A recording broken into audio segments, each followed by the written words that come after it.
Dismissive avoidants often return after leaving, but there is absolutely a breaking point that comes where they are gone for good. And in today's video, I'm going to help you break down and understand exactly where that point is, why this happens, and even the neuroscience of what it means to stay in a relationship like this, how it impacts you to constantly be walking on eggshells, and how to know when it's time to truly walk away yourself so that you are not feeling like your life is on hold. Because I think one of the most painful things for people to do is continuously operate in what I call the gray area in our relationships, where you are just doing whatever you can to see if everything's okay, to make sure that you don't lose the person, and yet there isn't actually any progress happening in the relationship itself.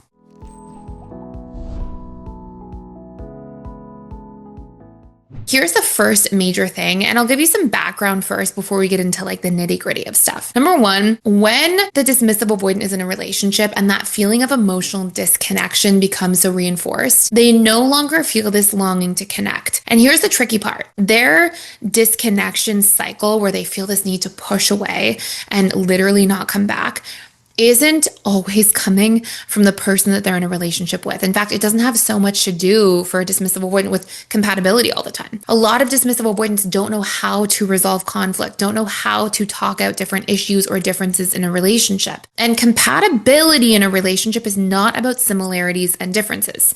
Compatibility in a relationship is one's ability to navigate differences with another person. For example, you'll often see healthy long-term relationships where partners are like night and day different. You've probably often heard the term opposites attract. And we can have dynamics where people are completely different in their relationships, have different hobbies, have different ways of spending their time, have different opinions and beliefs about things. And of course, there are core values and morals and things like that that should definitely be in alignment.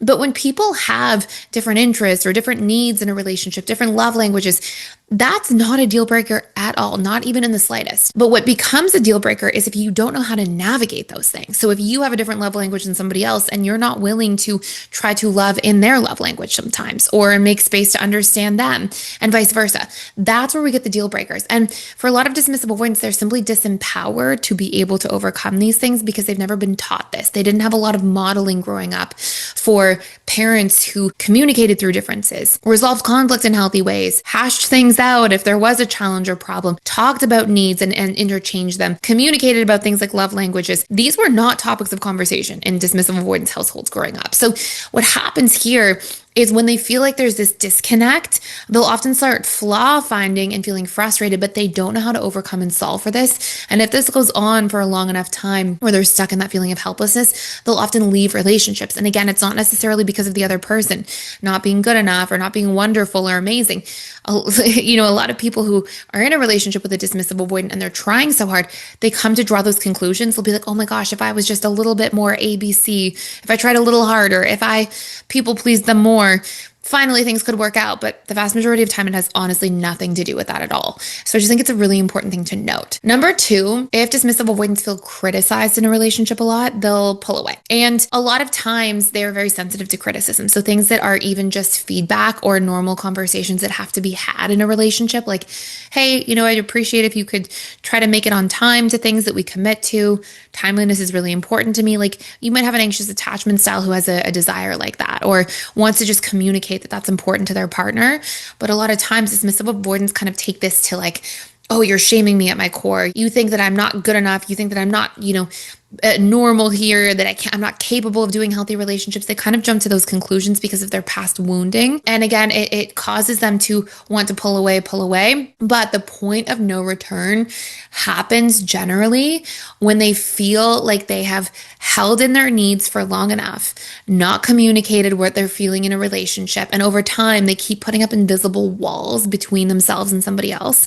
And essentially, you will know a dismissive avoidant has reached this point of no return when they are so shut down that you can't even like approach normal conversations with them at all. If every conversation they call a fight, or they're like, I don't want to fight with you when you're just trying to have a normal conversation, or they're not even like sharing anything about their inner world any longer, or opening up, or trying to put effort into planning anything, things like this, that's where you're seeing that, okay, like this person is reaching this point of no return. And I want to stress here that a lot of times it's not about the other person. It's not about the person who's like, oh no, I'm grasping here to try to make things work. A lot of times it's simply that the dismissive avoidant has a lot of internal hurt that they're carrying. They suppress it, and they often don't try to move through it or communicate about it because they don't know how.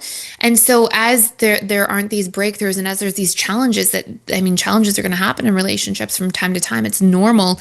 How we address them is what makes the difference between healthy and unhealthy. But if somebody doesn't know how to address them, challenges just build up, and they lead to resentments and frustrations. And dismissive avoidants just feel like they keep needing to take a step back to self-protect, take a step back, build a wall. And eventually you just get into this point where like there's too many walls between yourself and this person. If you actually want a free course you can keep for life, we're doing a literal giveaway right now. You can check out our 7-day free trial to all of the personal development school. And it comes with a free giveaway where you'll actually be able to leave and keep the needs course for free for life. And this course is something I'm trying to give away because I know that when people don't know their needs, they get stuck in the wrong relationships, the wrong situations. It's like if you don't know what your needs are, you don't know what to say no to, and you don't know what to say yes to. And so you're just going to end up in these entanglements all the time. And so learning your needs is a part of self-soothing. It's a part of really being clear about your standards, your boundaries, how to show up for yourself. So if you just want support in that, there's literally a free giveaway down below. You can click the link and you can join in there. So let's talk about the neuroscience part of this, and we'll talk about what you can do, how you can address this in a moment as well. Philip Shaver's research shows that dismissive avoidants actually suppress attachment activation. So the need to attach, to connect with others through cognitive deactivation. You've probably heard me talk about this on this channel countless times. Activation versus deactivation, the need to constantly try to get closer versus the need to self-protect by minimizing your attachment needs.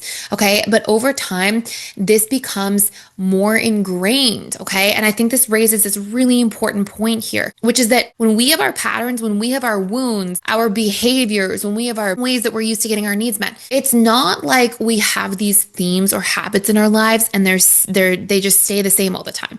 No, you have wounds or themes in your life, and the more you do them, the more you're deepening those neural pathways over time. So for a dismissive avoidant, if they constantly deactivate from somebody, they're going to keep deactivating more and more as a coping strategy. And you can imagine every time they deactivate, they're deepening this coping mechanism, this behavior of chronically deactivating. So they're increasing the chances that they're going to do it more because it's more habituated, it's more patterned or programmed or conditioned into the subconscious mind, all of which are the same thing.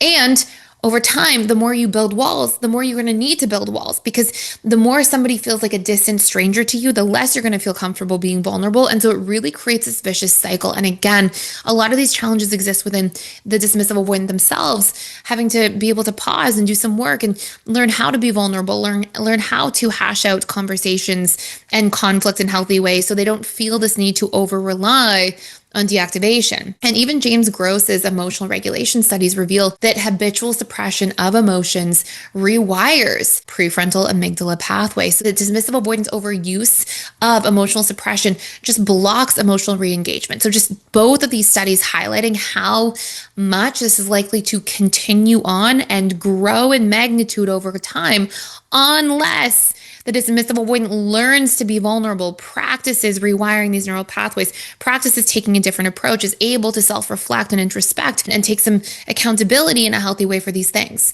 So I want to take you through a bit of a healing exercise if you are the loved one of a dismissive avoidant and you're kind of on the receiving end of this, if you feel like there's this point of no return for them. But before I do, I just want to let you know, if you are the loved one and you're having a hard time leaving a relationship, I am all for giving people a chance when we see them doing the work. That's my life, right? I've worked with people and seen beautiful, miraculous outcomes when people are willing to commit to the work and they show up and they heal and they change their patterns, because we have neuroplasticity. We can actually rewire our attachment style. That's the main theme of this whole entire channel here. It's like we can change our attachment style for healing. You're not stuck this way. Neuroplasticity is a real thing, but the real game changer, the real difference maker. And every time I would see a client, every time people come into our programs at PDS, the number one thing that I'm looking for is this person really willing to do the work? Because if the person is, miracles will happen, change will happen. And it's not that hard to actually change when we have the right tools that target the subconscious mind. But if somebody's not willing to do the work and you're the partner of that person and you love them and care about them, you can't love somebody more into doing the work. You can't pour more and give more, and then they'll do the work. Somebody is going to internally and intrinsically choose that, or they aren't.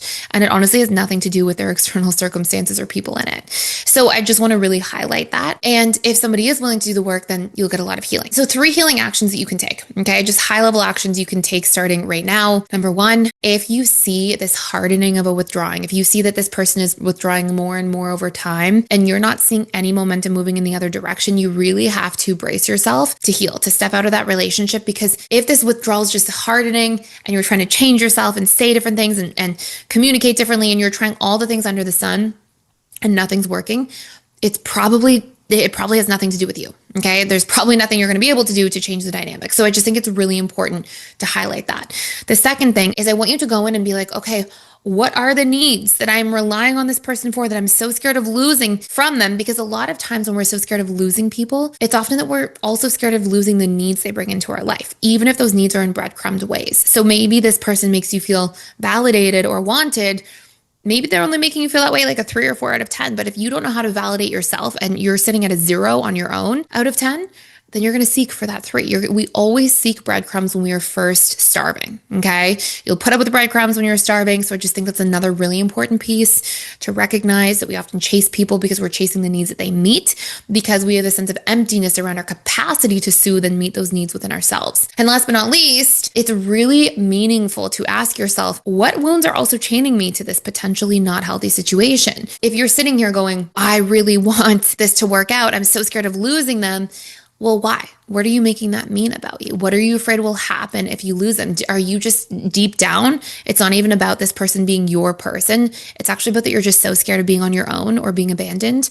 Or is it that you're so scared of like, oh, if they do leave and it doesn't work, then I'm not good enough, or, then I'm a failure? Like, I want you to ask yourself, what am I actually so afraid of? And maybe the work to do is to heal that wound within yourself, rather than trying to avoid and escape that wound by controlling your external world and trying to people please somebody into not leaving you just so you can avoid your wound, even if you know that that person's not the right person for you. Okay. So we need to sit and have a think about that, because that is going to be one of the most important references to get out of this cycle if you feel like you are walking on eggshells all the time and you're stuck in it. And it reminds me of a quote by the Buddha who says, you can search throughout the entire universe for someone who is more deserving of your love and affection than you are yourself, and that person is not going to be found anywhere. And, I think sometimes we have this idea of self-love, and it's not, there's self-narcissism, there's like self-love in a vanity type way, but then there's also just this ability to treat ourselves like human beings.